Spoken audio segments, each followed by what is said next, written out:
Puji Tuhan, salam sejahtera Bapak Ibu, keluarga GBDI El Shaddai Magelang dimanapun kita berada. Kita kembali bertemu di dalam Renungan 79. Mari kita akan merenungkan firman Tuhan menggunakan 365 yang mengubahkan. Hari ini pembacaan kita telah tiba pada Injil Lukas pasal yang ke-18. Dan saya akan mengajak kita untuk merenungkan satu perikop pada ayat 28 sampai ayat 30. Injil Lukas 18 ayat 28 sampai 30. Petrus berkata, "Kami ini telah meninggalkan segala kepunyaan kami dan mengikuti Engkau." Kata Yesus kepada mereka, "Aku berkata kepadamu, sesungguhnya setiap orang yang karena kerajaan Allah meninggalkan rumahnya, istrinya atau saudaranya, orang tuanya atau anak-anaknya, akan menerima kembali lipat ganda pada masa ini juga. Dan pada zaman yang akan datang ia akan menerima hidup yang kekal." Ya, ada satu janji yang Tuhan berikan ya bagi setiap orang yang mengikut Dia. Ini adalah satu pembicaraan yang terjadi antara Yesus dengan murid-muridnya. Setelah sebelumnya ada seorang yang bertanya kepada Yesus ya bagaimana apa yang mereka harus lakukan untuk memperoleh hidup yang kekal. Dan kemudian Yesus menjelaskan ini dalam pembicaraan bersama dengan murid-muridnya. Ada upah hidup yang kekal.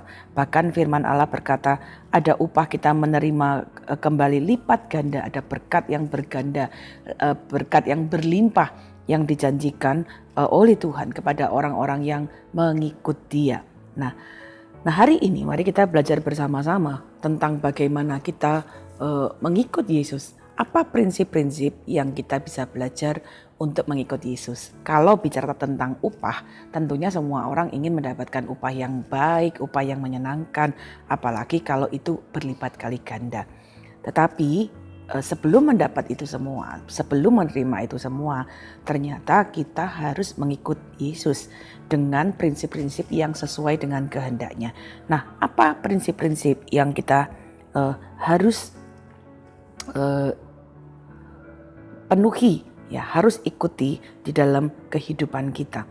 Nah, mari kita akan melihat sekali lagi ayat 29 saya bacakan. Kata Yesus kepada mereka, "Aku berkata kepadamu, sesungguhnya setiap orang yang karena kerajaan Allah meninggalkan rumahnya, istrinya atau saudaranya, orang tua atau anak-anaknya."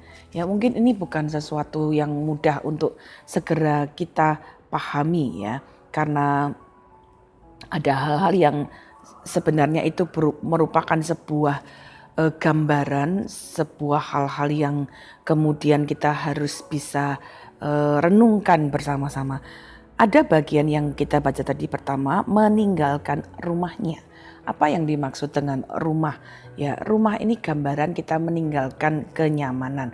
Rumah yang disebutkan Yesus dalam teks Alkitab di Lukas pasal 18 ini merupakan gambaran ya, di rumah itu kita menerima kenyamanan, di rumah itu kita melakukan banyak hal yang kita suka ya. Jadi ada istilah home sweet home. Di rumah itu orang ya bisa lakukan apa saja. Di rumah orang bisa melakukan banyak kenyamanan.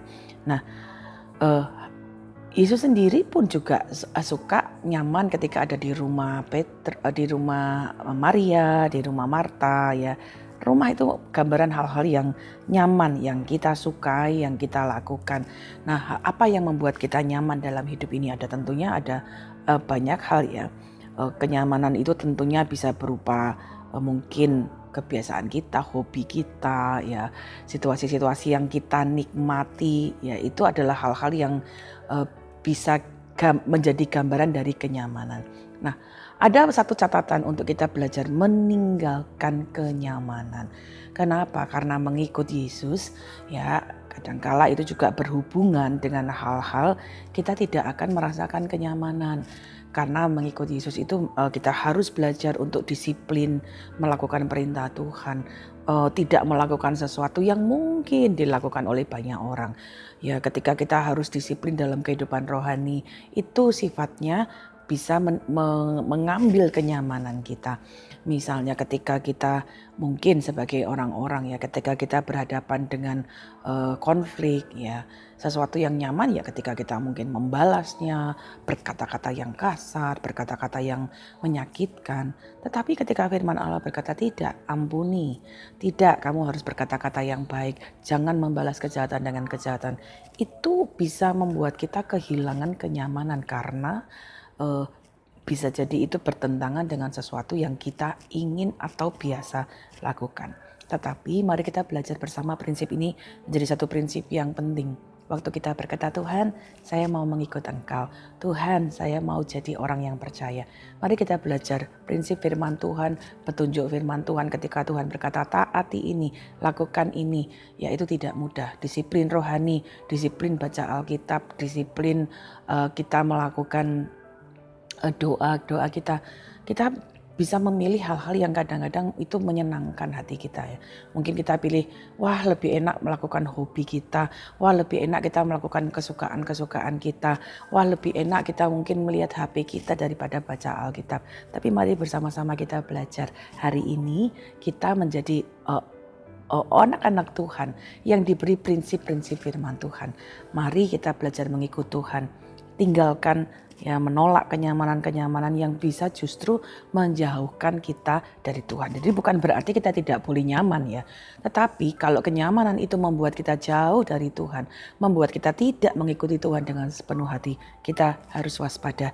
Tinggalkan kenyamanan itu dan pilih mengikuti Kristus. Kedua, kita melihat dari ayat ini, kemudian kalau dia tidak meninggalkan istrinya atau saudaranya. Ya ini adalah gambaran yang menarik ya untuk kita lihat ya. Bahwa ini bukan berarti kita harus meninggalkan keluarga kita ya. Oh kok harus meninggalkan istri, meninggalkan anak-anak. Ini bukan dalam pengertian yang harafiah seperti itu. Ini mengacu yang Yesus katakan pada hukum yang Musa beritahu kepada orang-orang Israel demikian. Jika istrimu atau anakmu yang seperti jiwamu sendiri menyuruhmu untuk melayani Allah lain, jangan dengarkan mereka. Meninggalkan istri atau anak itu artinya kita menolak ya, meninggalkan hal-hal yang lain yang membuat kita itu tidak percaya kepada Tuhan. Jadi mari kita belajar kalau misalnya ada hal-hal ya yang kemudian membawa kita untuk justru tidak mengikuti Tuhan, tidak percaya kepada Tuhan, atau bahkan mengalihkan kita untuk kemudian percaya kepada Allah yang lain, kita harus berani dengan tegas memutuskan tidak. Aku akan tetap mengikuti Yesus. Aku tidak akan mendua hati kita ya dengan mengikuti Allah yang lain. Nah, apa yang hari-hari ini menjadi Allah yang lain bagi kita? Adakah hal-hal yang kita percayai lebih dari Tuhan? Apakah ada hal yang kita percayai lebih dari Tuhan Yesus Kristus sendiri sebagai Tuhan dan Juru Selamat? Mari kita belajar untuk kemudian meninggalkan ya hal-hal yang lain yang membuat kita tidak percaya kepada Tuhan, yang membuat kita melayani Allah-Allah yang lain dalam hidup kita. Mungkin itu berupa sesuatu yang kita percayai lebih dari Tuhan. Kita perlu hati-hati dengan hal itu. Tinggalkan itu ketika mengikuti Yesus supaya kita mendapat upah di dalam Dia. Yang terakhir dikatakan demikian, kalau engkau meninggalkan orang tua dan anak-anak ya.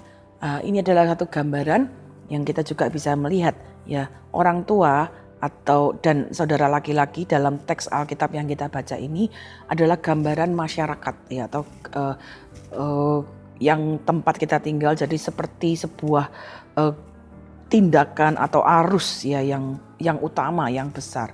Nah, kalau kita mengikut Kristus, kita juga harus berani untuk bersikap meninggalkan hal-hal yang dilakukan oleh sebagian besar orang.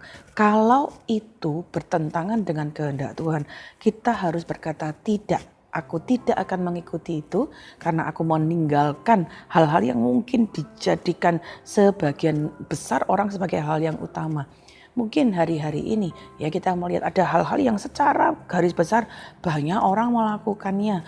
Ya banyak orang yang mungkin tidak segan-segan untuk misalnya merendahkan orang lain, ya itu sudah biasa. Banyak orang juga melakukannya. Tapi mari kita belajar menjadi milik Kristus. Itu lebih besar daripada apa yang menjadi kebiasaan, apa yang menjadi tradisi, apa yang dilakukan oleh sebagian besar orang. Jadi mari kita belajar bersama-sama ya, apa yang hari-hari ini kita lihat ya, tradisi-tradisi yang mungkin orang berkata, "Lu kan sebagian besar orang melakukan itu." Percaya pada hari-hari yang baik. Kan sebagian besar itu kan lumrah, itu kan biasa, itu kan dilakukan oleh banyak orang. Mari kita belajar. Ya, Yesus menuntut sesuatu yang benar-benar menjadi patokan hidup kita. Kalau mau mengikut Kristus, kita harus ya meninggalkan hal-hal yang nyaman yang tidak sesuai dengan kehendak Tuhan. Harus meninggalkan Allah-Allah lain yang kita percayai lebih dari Tuhan, dan harus meninggalkan kebiasaan, tradisi-tradisi yang mungkin sebagian besar orang ikut ya dan lakukan, sehingga kita mendapatkan sesuatu yang lebih besar dari kenyamanan dunia ini, lebih besar dari apa yang dipercaya dunia ini, lebih besar dari apa yang diharapkan oleh dunia ini. Jadi ketika kita berkata kita melepaskan hal-hal yang tidak berkenan, lalu kita mengikut Kristus, firman Allah berkata kita akan terus diubahkan. Kita memilih Kristus, hidup kita akan terus di-renew, diperbaharui untuk mengikuti kehendak Tuhan. Sehingga sekali lagi firman Tuhan pada ayat 30, akan menerima kembali lipat ganda pada masa ini juga, dan pada zaman yang akan datang ia akan menerima hidup yang kekal. Artinya waktu kita mengikuti di dunia Yesus di dunia ini, mungkin itu akan ada rasa tidak nyaman ya, karena kita berperang dengan keinginan-keinginan kita, tapi kita memilih Kristus. Ya, ketika kita tidak mengikuti tradisi-tradisi yang dilakukan sebagian besar orang, karena kita memiliki Yesus, firman Allah berkata berkatnya ya akan berlipat kali ganda saat kita hidup ini. Bahkan dalam hidup yang akan datang kita akan memperoleh janji kehidupan yang kekal. Puji Tuhan. Terima kasih Bapak Ibu Saudara telah mengikuti Renungan 79. Kiranya apa yang kita belajar hari ini akan menjadi berkat bagi kita untuk ikut Tuhan. Ya, ikut Tuhan dengan sungguh-sungguh, ikut Tuhan dengan sepenuh hati. Bapak Ibu Saudara yang ingin didoakan pada pokok doa tertentu atau menceritakan kesaksian, baik mujizat kesembuhan, pemulihan, keluarga dapat menyalurkan melalui chat WhatsApp di nomor 0813 2742 0088. Mari kita berdoa bersama. Bapa, kami mengucap syukur untuk petunjuk firman-Mu, supaya kami mengikuti Engkau dengan sungguh-sungguh, bahkan berani mengambil keputusan meninggalkan kenyamanan, meninggalkan hal-hal lain yang kami kadang-kala lebih percaya daripada Engkau. Bahkan kami belajar untuk mengikuti Engkau, meninggalkan tradisi-tradisi yang tidak berkenan kepada Tuhan. Ampuni kami Tuhan, seringkali kami mendua hati ketika kami dalam pengiringan kepada Engkau. Tapi kami mau belajar menjadikan Engkau yang terutama, meninggalkan segala hal yang tidak berkenan kepada Engkau. Terima kasih Bapa.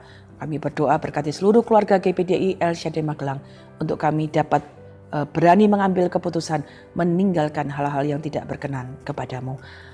Lakukanlah kebajikan kepada seluruh keluarga GPDI El Shaddai Magelang, supaya kami hidup dan kami hendak berpegang pada firman-Mu. Singkapkanlah mata seluruh keluarga GPDI El Shaddai Magelang, supaya kami memandang keajaiban dari Taurat-Mu. Terima kasih Bapa. Mengucap syukur di dalam nama Tuhan Yesus Kristus. Haleluya.